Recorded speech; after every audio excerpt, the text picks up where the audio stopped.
This is The Runwave, candid chats with real runners about topics that affect the running community.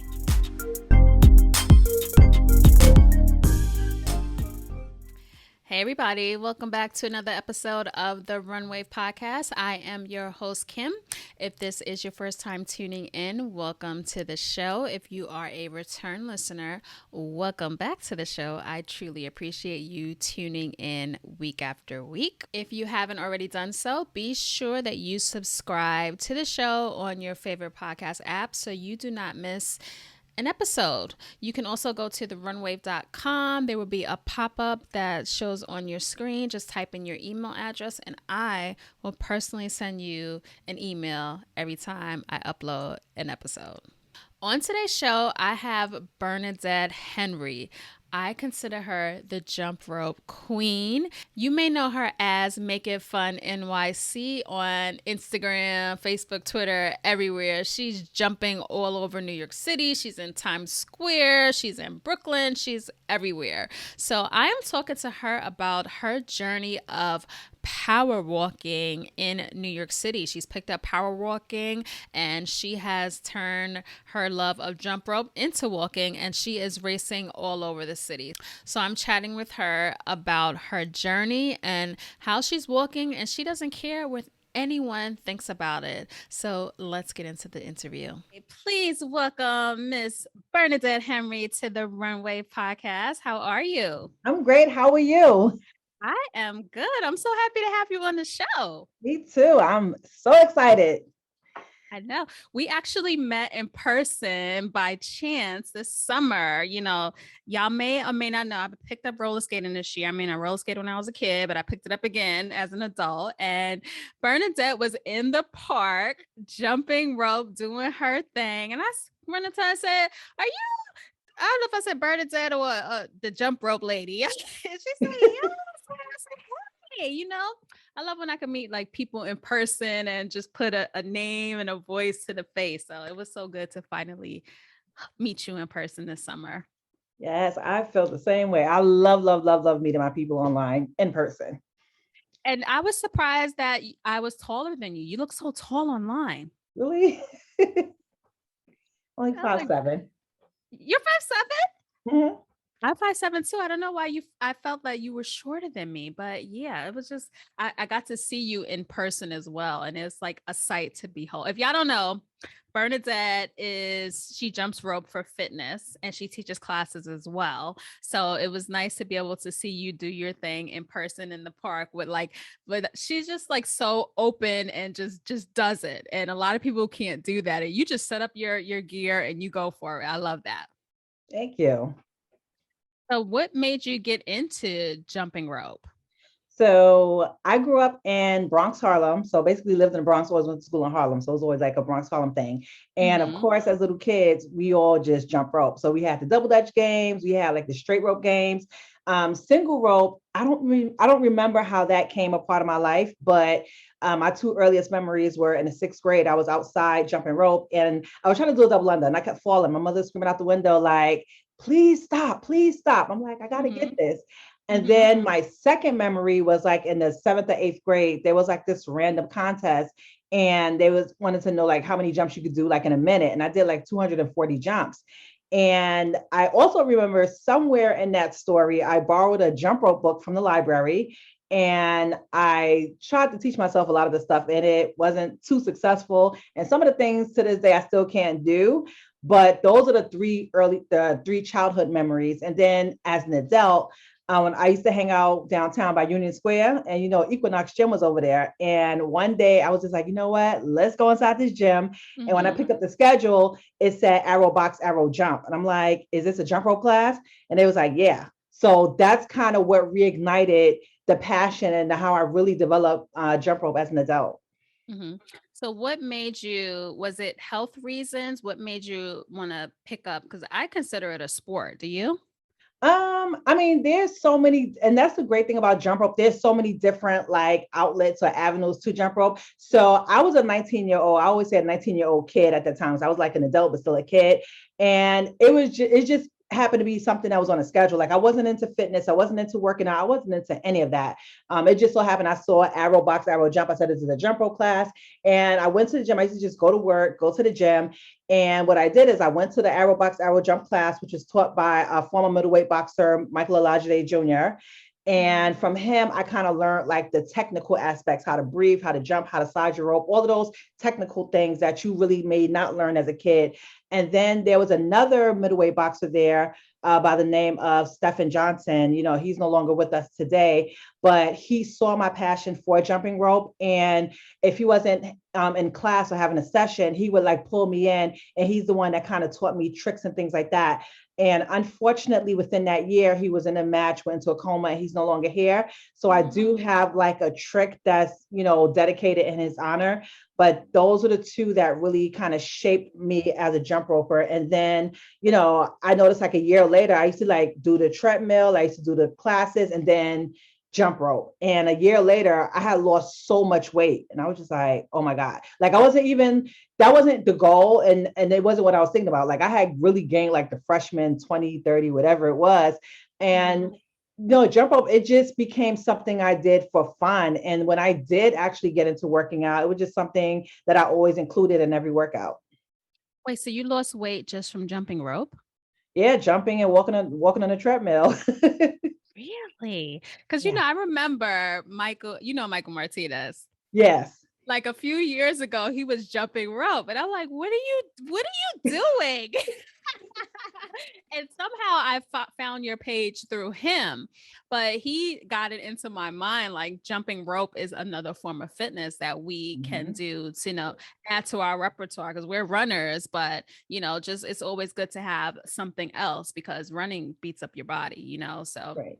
cross training is always essential to maintaining a healthy lifestyle. So yeah, that's great that you actually lost weight, and it's fun too.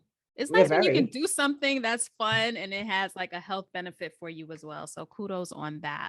So you're in New York City. What borough are you in? I'm in Brooklyn Okay. How long you been in Brooklyn?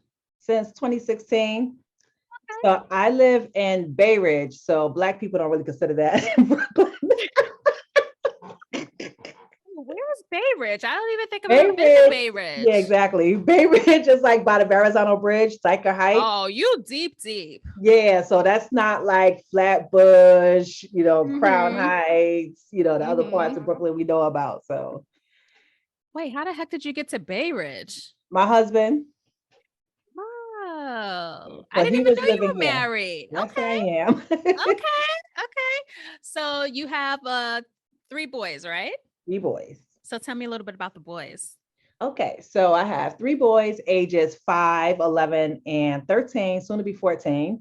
And they're all amazing, phenomenal. Like my 13-year-old, he basically is great at whatever he does. So whether it's jumping rope, whether it's like any sport that you give him, instruments, he's been playing the flute since the 4th grade, reads Mm-hmm. music, very, very talented, and very smart, and that's the thing I love about him. And, I'm just trying to trying to let him find himself, instead of me trying to say, okay, this is what you're going to do. So like really let him find himself and him exploring, because like only when he's passionate about something, I can like fully support it, and I don't want to beat him up like, okay, you have to do this or you have to do that. So just trying to, live some kind of example that he can see. And then I have my 11 and 5-year-old, both of them are on the autism spectrum. They're considered high functional, but that doesn't make it any less being autistic. And so it's, really a challenge with them trying to manage like the household with like all guys. Mm-hmm. And you have like your neurotypical, and then you have the two other boys, and then like everyone's different. So it's like I have to be this like different person to each person. So, with the two on the spectrum, yeah, they have the same diagnosis, but they're two total different people. And then you have a preteen in the house who's like, okay, if these two can get away with saying whatever they want, autism, they're all like black and white, no gray, no shade. He Mm-hmm. thinks he can kind of do the same thing. It's like, you know better, right? They know this is like what they do, second nature. But it's really an honor being a mom to them. It's a challenge, and it helps me grow as well. So, So are there two that are on the spectrum? Are they really close? I would say they are. I think all of them are pretty much close with each other. Because I But have they two do, boys but as they well, do, so I know how boys, but you they know. do with their arguments are like the funniest because like the oldest one, he doesn't understand that the youngest one has to learn some things. So a lot of times he'll be like, "Oh, stop being so over dramatic." So I'll say, "Hey, look, we're going to the circus," and the little one will be so excited, and he's like, "Stop being so dramatic." I'm just like, "Sir, he's a little," Aw. or like he's always trying to fix his grammar. Like, get your grammar together. Like, sir, he just entered kindergarten. Like, give him a chance to breathe. So their arguments are like the cutest ever. They tell Mhm. each other off, and I have to like go somewhere and laugh. So Aw. So what is your daytime gig? What do you do I'm a for a mental living? health case manager. I've been doing that for the last 20 plus years. Wow. Yeah. So how do you balance it all? Like work, three children, a husband. How do you make time to like fit everything in? I just make it happen, and it's like sometimes I may have to, what they say, rob Peter to pay Paul, and you have to kind of do that to stay sane or else. So I do Mhm. what I got because a lot of times, us moms, we think that we have to be everything to everybody. And sometimes some kids ain't even thinking about us. Like I walk in a house, I'm like, hey, everybody, and nobody thinking about me. They just like, where Mhm. the food? Like, yo, or like, they have their games in their hands. They're not really thinking about me. So if I want to like come in the house and change and go outside to go walk or jump or whatever I have to do, they won't even care. So, it's just, I think like there's really no such thing as balance. Like you can't have balance. You just have to make it all happen, make it all fit however you do it. Yeah, it's hard, but women, particularly us Black women, we're super women. We make it happen, and that's Right. just it. People ask me that question too, and I don't know. We just do it. It's Right. just part of our daily, and it's just that's life.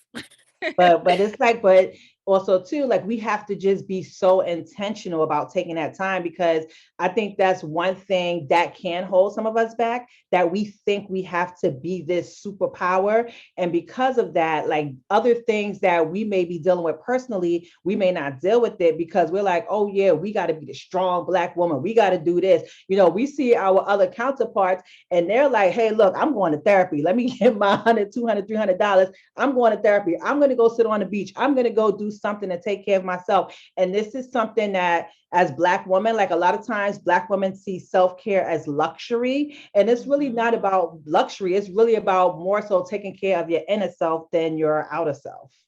It's a necessity. It's not a luxury. It's something that we should build into our weekly schedule. I Yeah. agree. So your love for jump rope, you made this into a business as well. Yes. So you teach jump rope classes.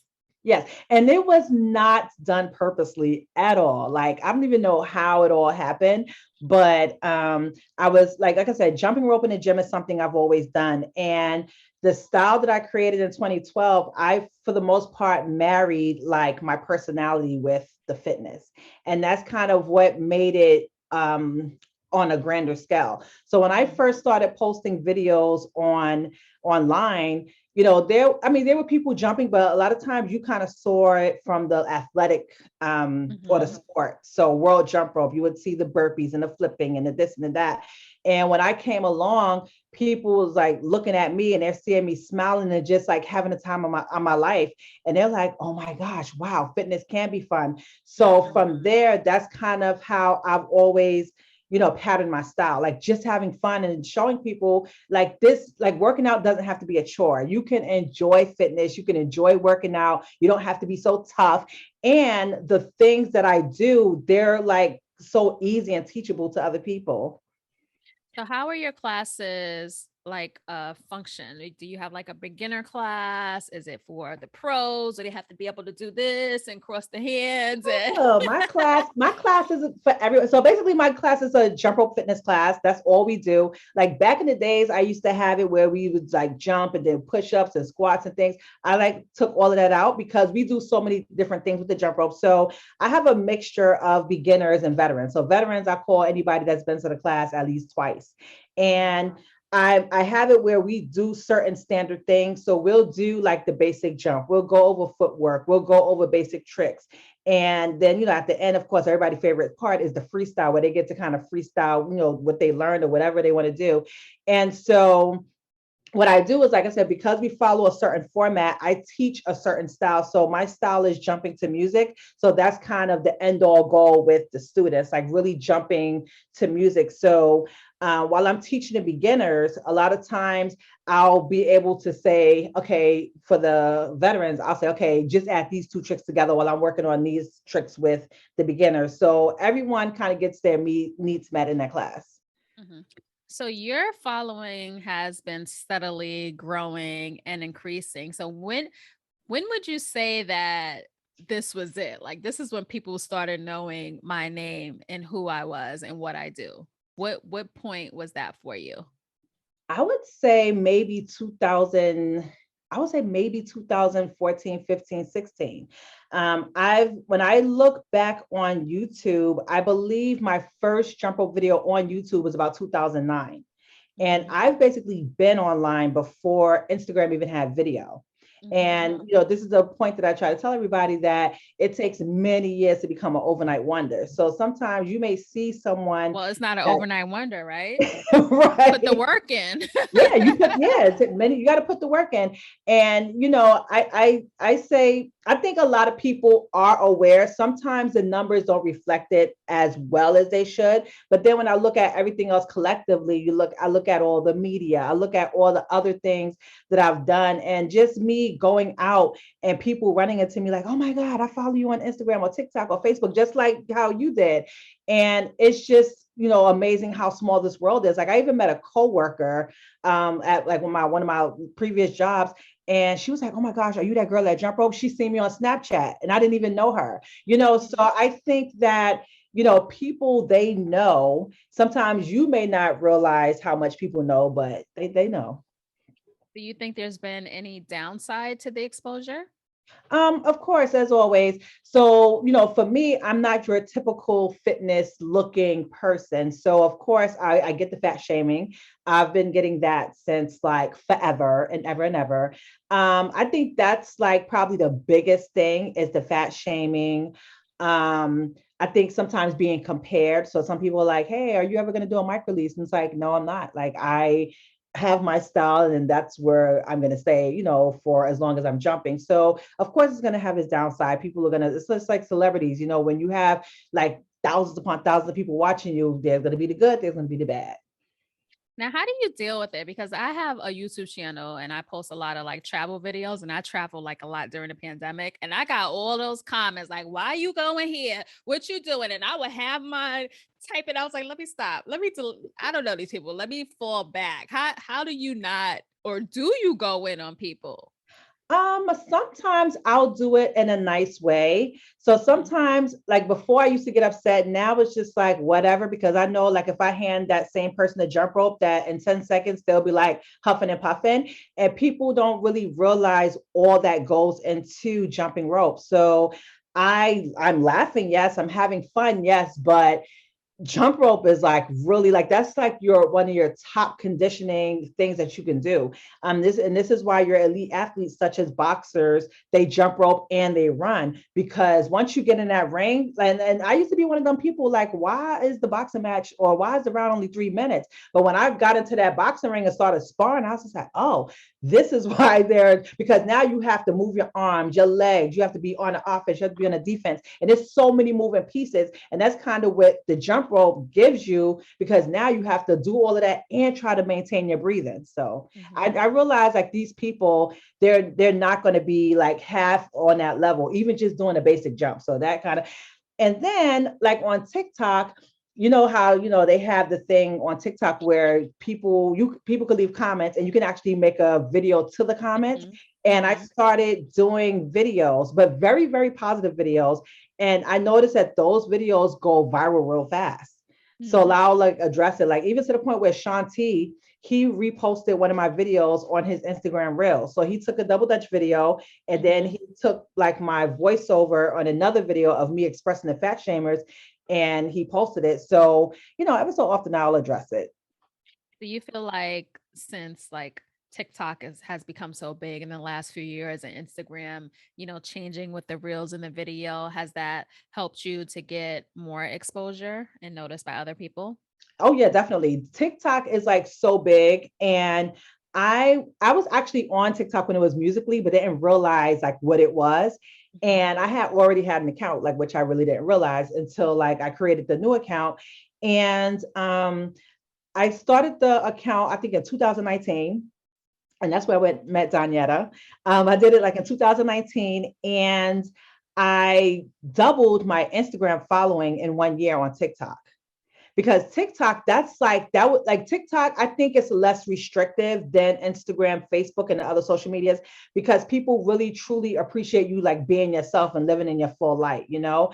Mhm. And in addition to that, people are very engaging. So people are actually going to comment. People are going to take the time to share. People are going to take the time to ask the questions. And a lot of media, they are looking at TikTok. So I can actually point to the opportunities that I've had just based on TikTok. Mhm. Now, in the jump rope realm, we're gonna get into the running and walking part, but I'm interested in the jump rope part.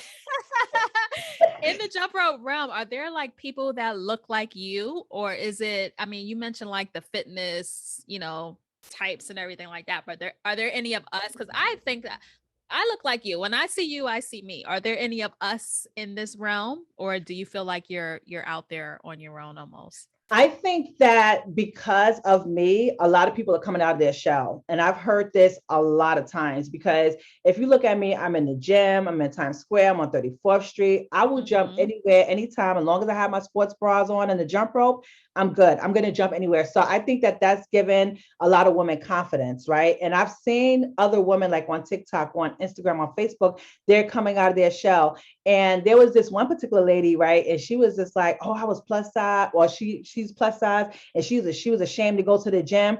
Girl, next thing I know, she done had on her crop top t-shirt, belly and all. Because I always say that. I'm like, yeah, y'all, I'm gonna jump belly and all, right? And Mhm. I think that me being so out there and open, it's really giving other women a confidence to be like, oh, if she could do it, I could do it. Mhm. And I love that because sometimes I see like I'm self-conscious myself sometimes. Like I don't want to run. I see all these women running in the sports bar. I'm like, I'm not doing that. I am not doing that. I don't barely want to wear shorts. So I like that you're putting yourself out there, and it makes other women see like if she can do this, I can do this too. And I don't have to be shamed about how I look or about how others are going to perceive me. And I applaud you for that because it takes a lot. It's everyone battles with their self-esteem and the Right. way they look or how they feel, and to see someone like you that's doing it, you're me, I'm you, and it gives others the power and the self-worth to get out and do that too. So I applaud you for doing that. Thank you. I wish I could do it too. You can, you can. So tell me about your classes. When did those happen? The classes now happen about twice a month on Sundays. The class, of course, the participants want me to increase the days, but I'm just like, sometimes I run on Sundays, you know? Uh-huh. So depending on the participation in the classes, I may increase it to like 3 Sundays a month, but so far it's like two. Okay. So tell everyone, how do they sign up for your class? Is there a Um, link? so to, to sign up for class, you go to www.makeitfunnyc.com, and you would see classes, or it's like right there. As soon as you go to the site, it says register now. And I could get my jump rope. Yes. So a lot of times I bring jump rope to class, but if you want Mhm. to purchase a jump rope, of course, I have those available as well. Yeah, because I don't know anything about buying no jump rope. I just know back in the day we used to have extension cord. That's what we We did for have our all double this dutch. fancy stuff. We just took our stuff and we went out in the park and we Yep. jumped rope. So yeah, what is there like a whole line of jump ropes? Is there a certain type we're supposed to have? What is jump I rope? would really say the jump rope really depends on what your goal is. So for me, I basically just use a regular PVC cord.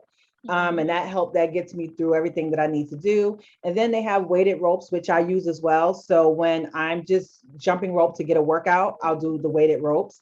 They have beaded ropes. I would say beaded ropes are really good for doing like routines, trying to get your footing, very good for beginners. And then they just have like different kind of ropes. So it really depends on your goal of the particular session. Hmm.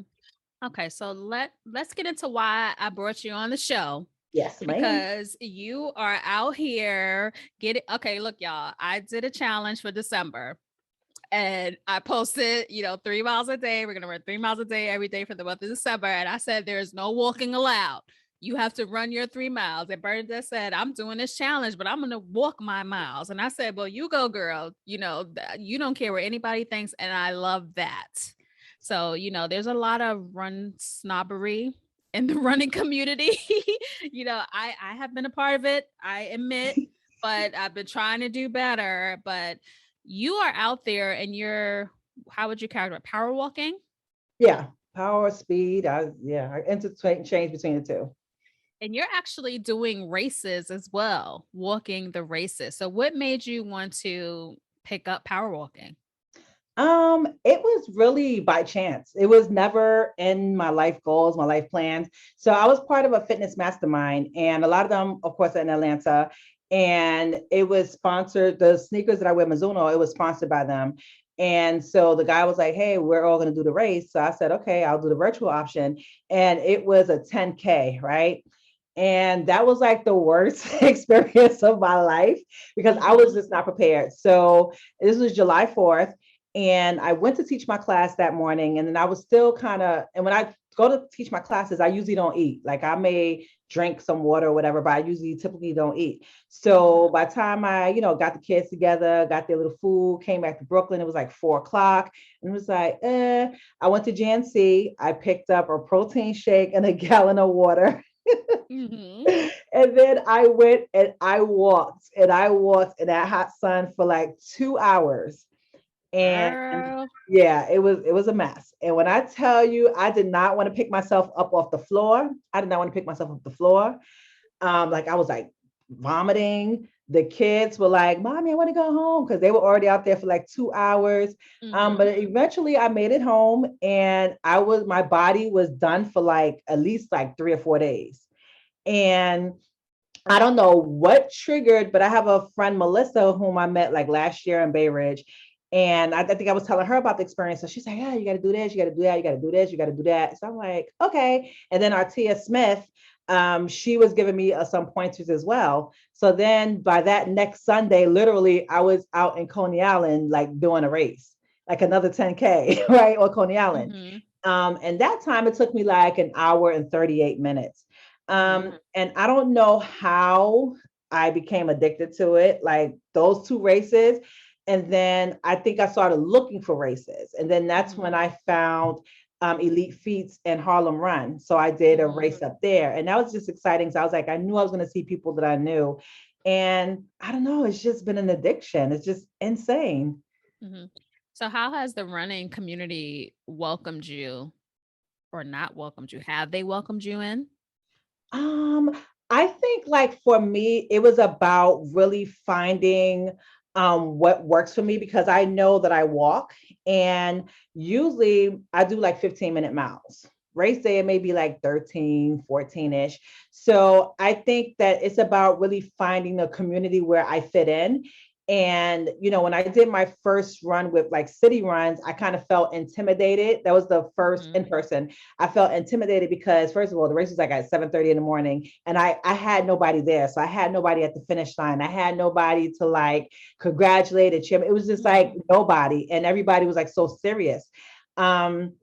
And so I got through that. And then when I went to like Harlem, my husband and the kids came out. So I kind of had some support. But then even if they weren't there, I think I'd have been okay just because of the environment. So there was music, there was fun. I took out my jump rope. I was able to like do my thing. So I think it's really about finding the environment that you fit in and, knowing what you're capable of. So like I said, for me, I know that I can finish a 5K in about 45 minutes cap, right?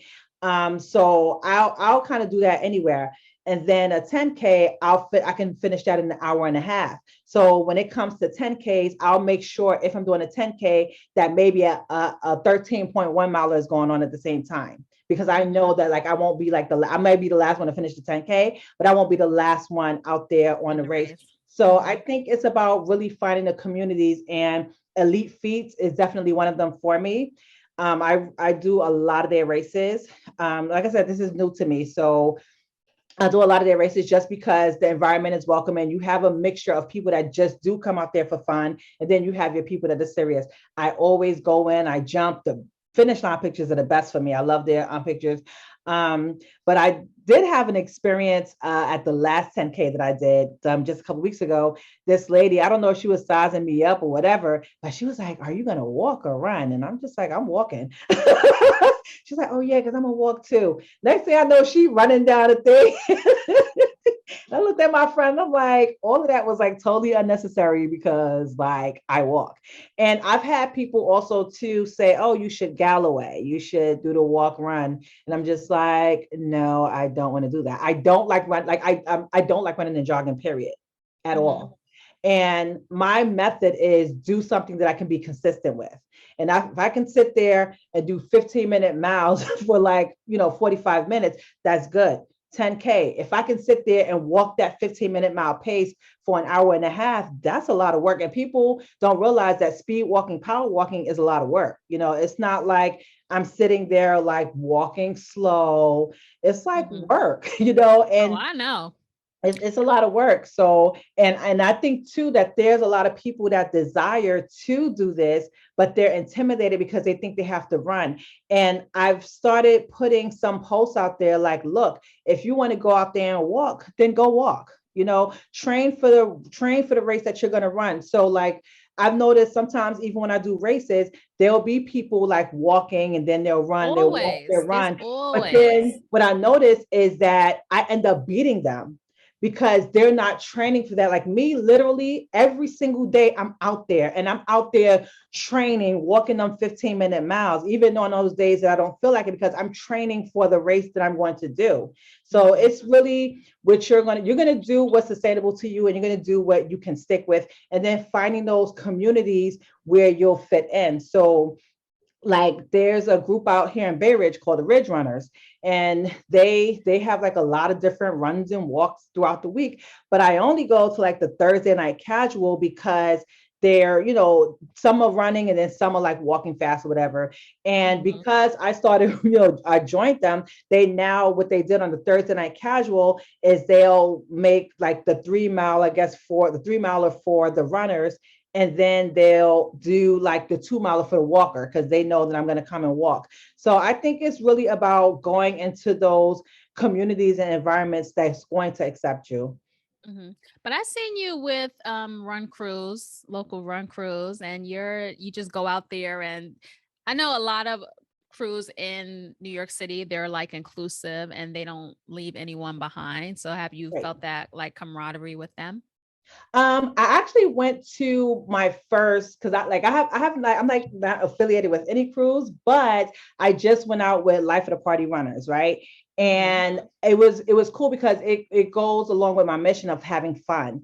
And I was a bit concerned because I was just like, because it was on like 5 or 6 of us there, and I'm just like, I'm gonna walk, but I ended up walking.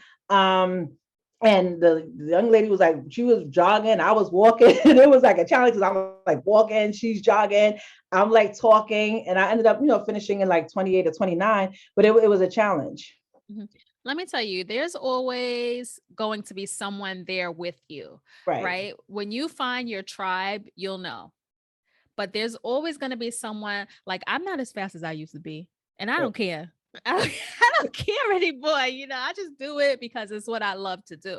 And, I don't care what other people think. And what you think of me is not going to determine what I'm going to do today or tomorrow. I do my Right. own thing. And, I find like I just started getting back into, well, not really group runs, but I just got back into group runs after COVID. Like I wasn't going out with nobody, Right. and, I was in the back.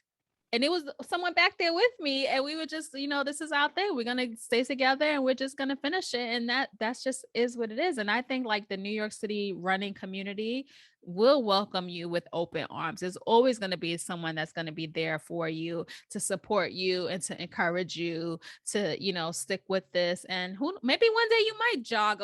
Let me tell you something. You walk faster than people run. Yeah. Some people run.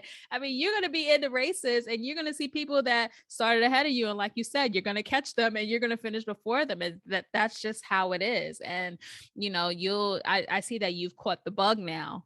Yeah. Like we always start and we catch the bug, and you're in the bug. You're in that mode right now.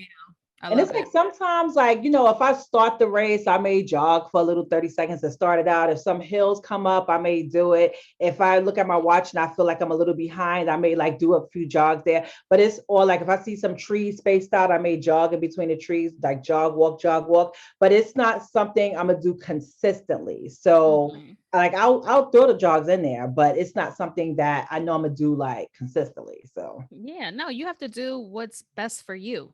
Running isn't for everybody. I don't want to run sometimes. Shoot.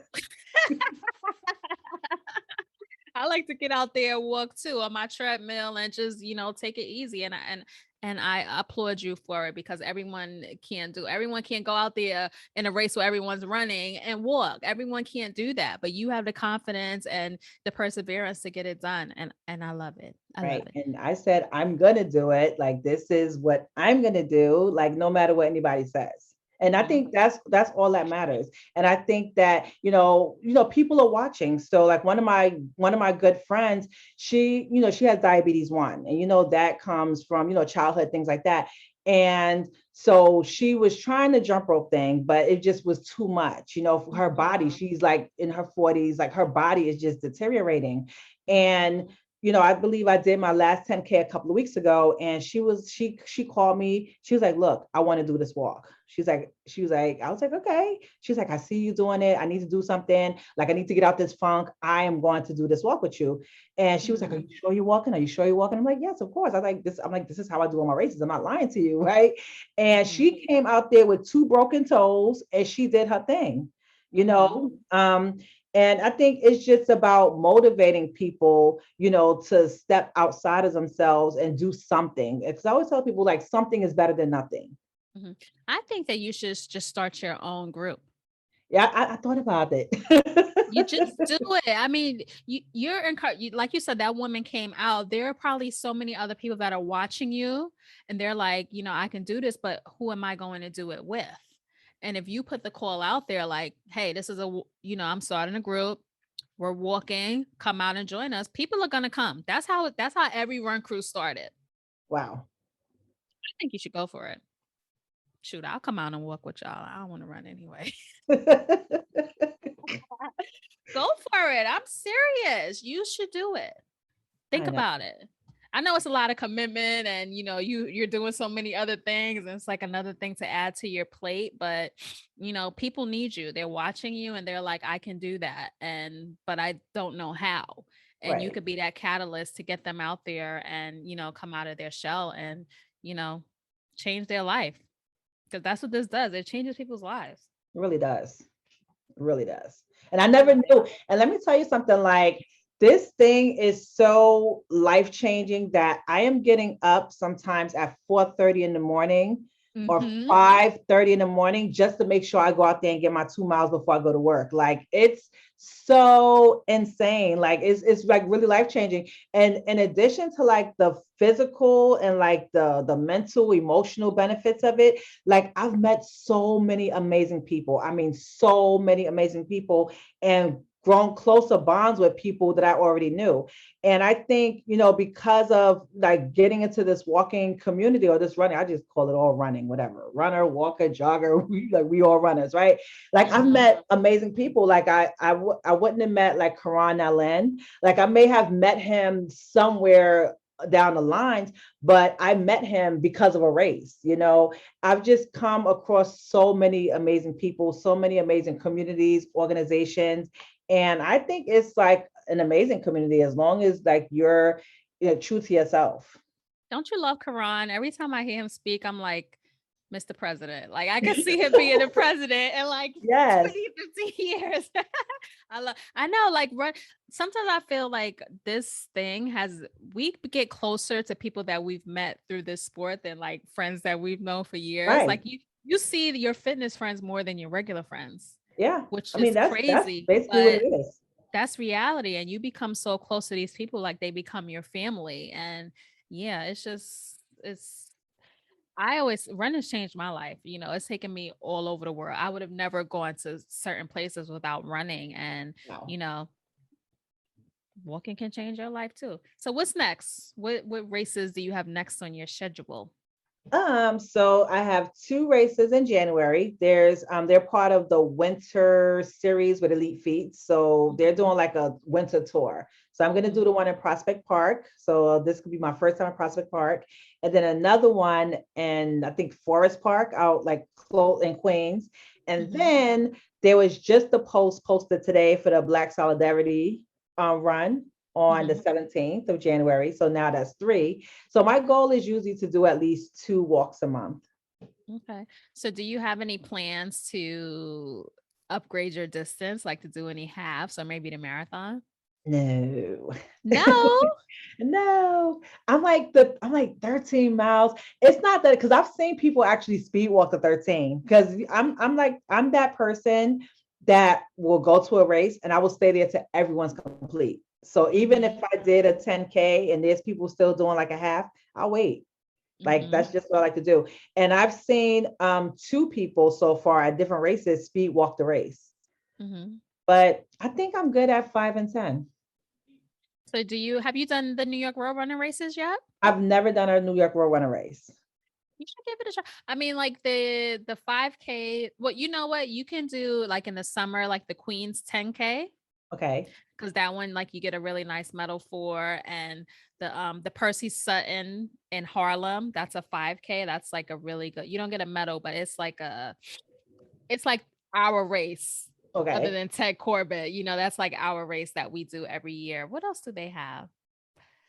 They have, I think the rest, the big ones are like all half simple, but also I don't think they have an autism. Do they have an autism race? There's a company out there. There's an autism company out there. I know there's an autism walk. I don't think New York Runners has an autism race, but they have like a weekend in June and July where they have the LGBTQ, and then you know what it is? It's Achilles International. So like disabled people will do that race.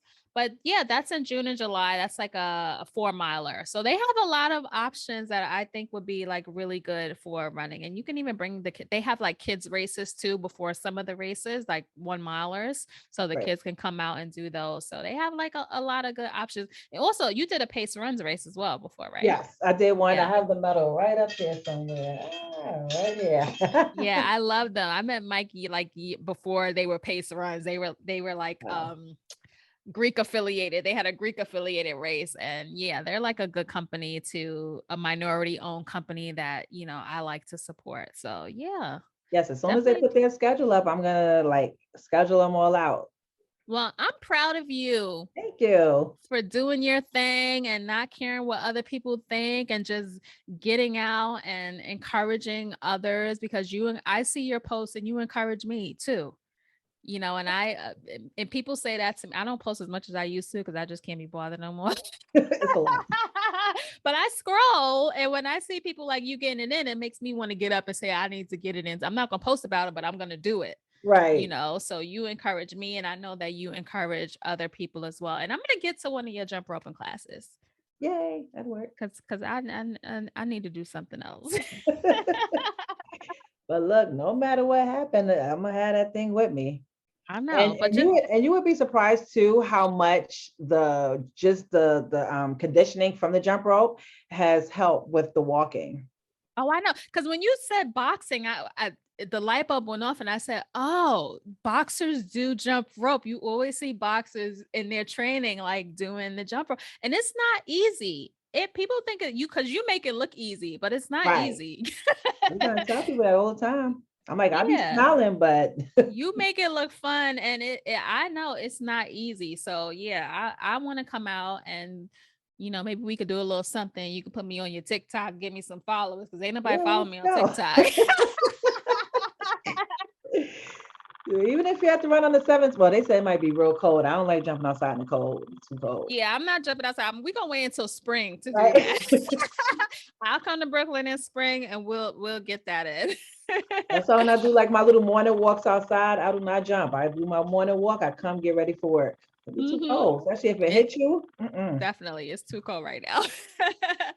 But yeah, I want to thank you for being on the Runway podcast. This is a little something different for me because we always feature runners, and you're now an honorary runner. But I love that you're doing something different, something that I've never had on the show, and something that I think others will appreciate. So I want to thank you for coming on the show, coming on my platform, and just bringing awareness to something different that we can do, especially as African Americans. We have all of our ailments that are passed down from generation to generation, high blood pressure, all that bad stuff. So yeah, you're contributing to making our community better, and I appreciate that, and I'm sure others do as well.